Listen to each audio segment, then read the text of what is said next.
Usher by Edgar Allan Poe. In the manner of my friend, I was at once struck with an incoherence, an inconsistency, and I soon found this to arise from a series of feeble and futile struggles to overcome an habitual trepidancy,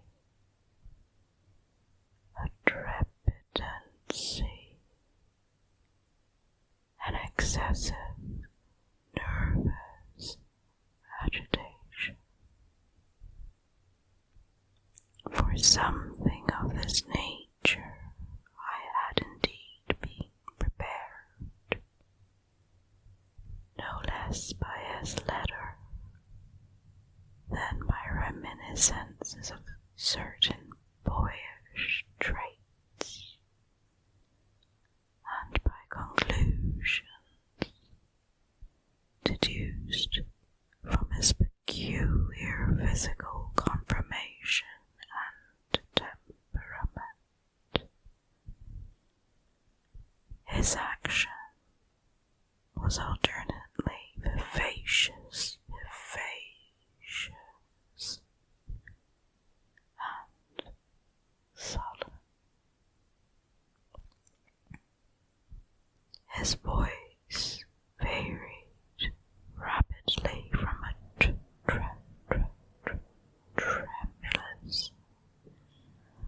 tremulous indecision, when the animal spirit seemed utterly in abeyance, to that species of energetic concision, that abrupt, weighty, unhurried, and hollow-sounding enunciation,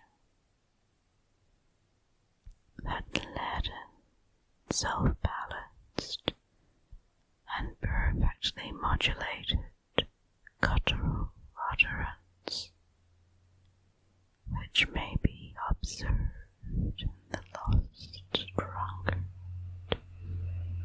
or the irreclaimable eater of opium,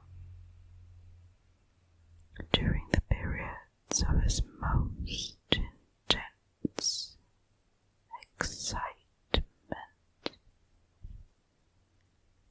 It was thus that he spoke of the object of my visit, of his earnest desire to see me, and of the solace he expected me to afford him.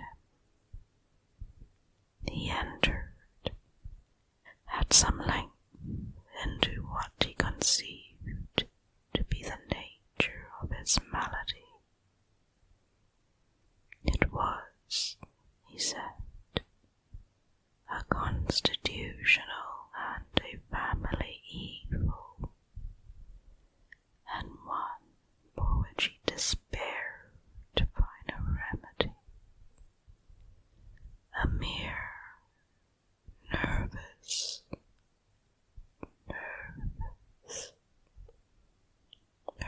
affection, he immediately added, which would undoubtedly soon pass off. It displayed itself in a host of unnatural sensations. Some of these, as he detailed them, interested and bewildered me, although perhaps the terms and the general manner of the narration had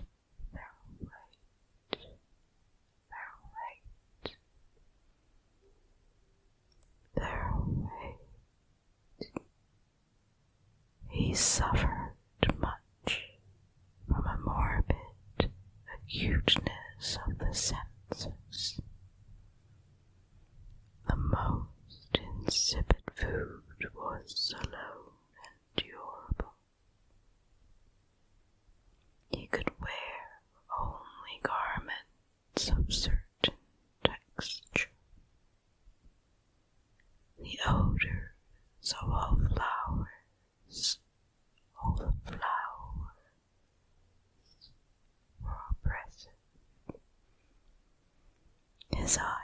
were tortured by even a faint light, and there were but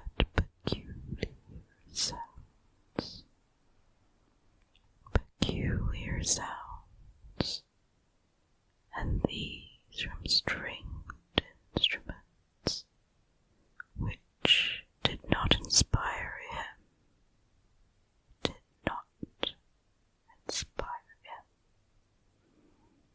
with horror.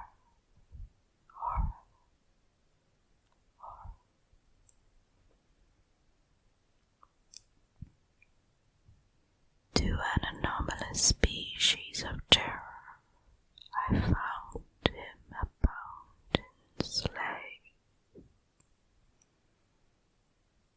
I shall perish, said he. I must perish in this deplorable folly. Thus, and not otherwise, shall I be lost. I dread the events of the future, not in themselves, but in their results. I shudder at the thought of any, even the most trivial incident, which may operate upon this intolerable agitation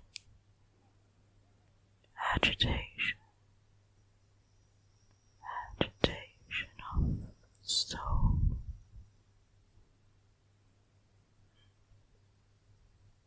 I have, indeed, no abhorrence of danger, except in its absolute effect in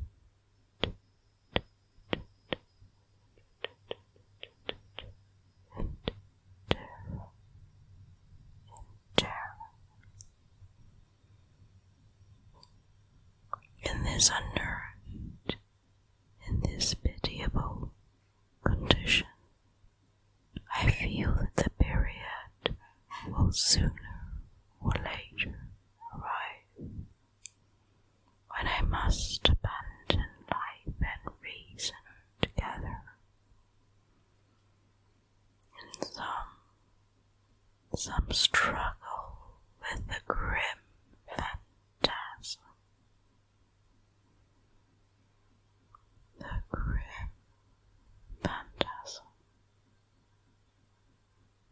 Fear.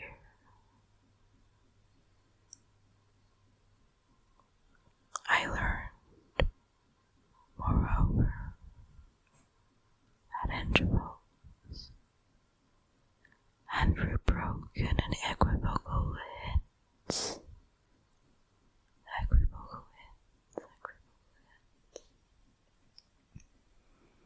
another singular feature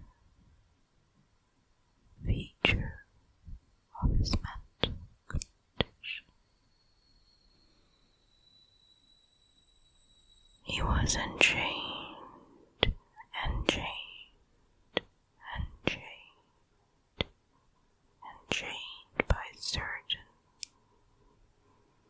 by certain superstitious impressions in regard to the dwelling which he tenanted,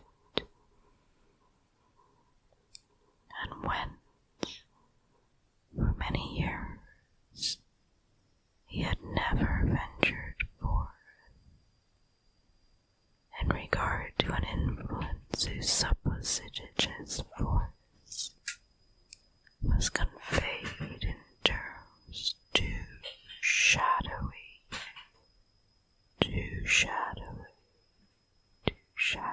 here to be restated. An influence which some peculiarities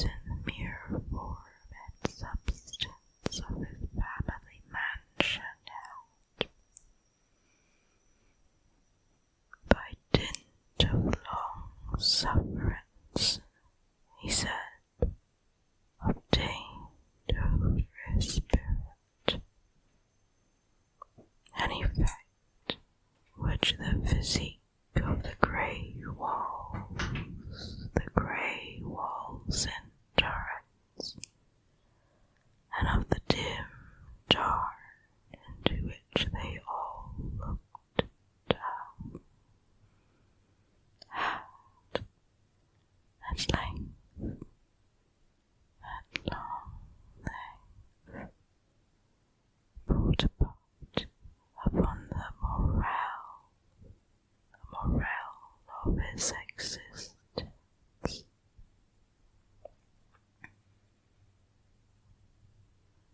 He admitted, however, although with hesitation,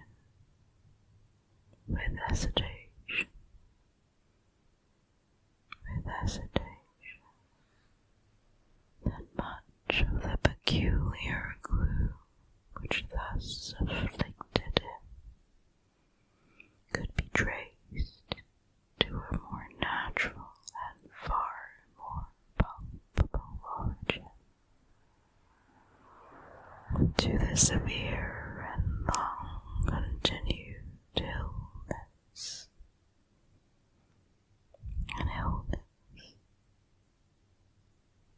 indeed to the evidently approaching dissolution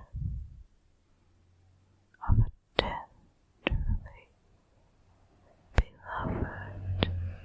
a tenderly beloved sister, his sole companion for long years. His last and only relative on earth.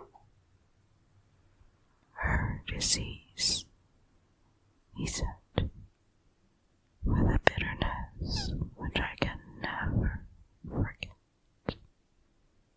Her disease would leave him hopeless and frail, leave him the last of the ancient race of the Ushers.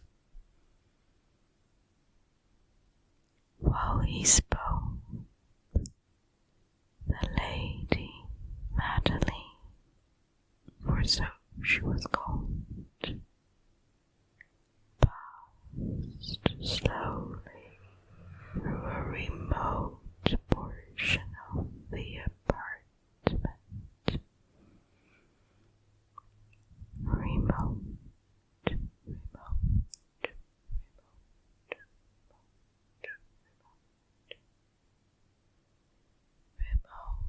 portion of the apartment, and without having noticed my presence, disappeared. I regarded her with an utter astonishment not unmingled with dread, and yet I found it impossible to account for such feelings. A sensation of stupor oppressed me as my eyes followed her retreating steps. Her retreating.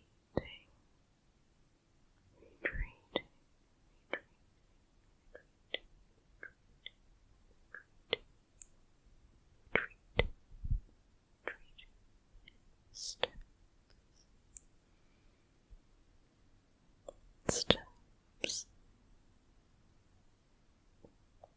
When a door at length closed upon her, my glance sought instinctively and eagerly the countenance of the brother, but he had buried his face in his hands, and I could only perceive that a far more than ordinary wetness had overspread the emaciated fingers, through which trickled many passionate tears. The disease of the Lady Madeline had long baffled the skill of her physicians. The skill of her physicians.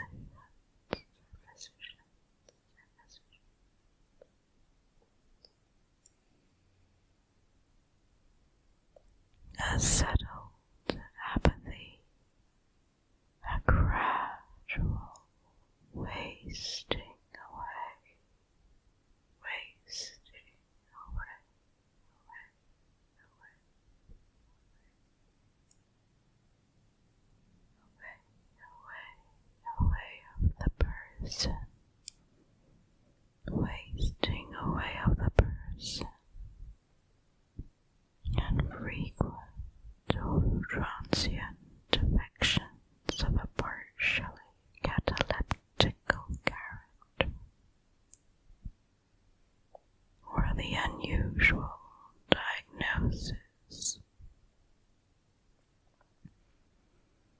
Hitherto, she had steadily borne up against the pressure of a malady,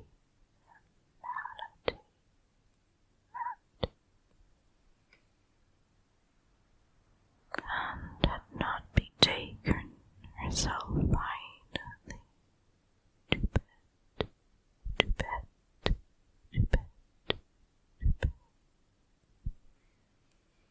But on the closing in of the evening of my arrival at the house, she succumbed.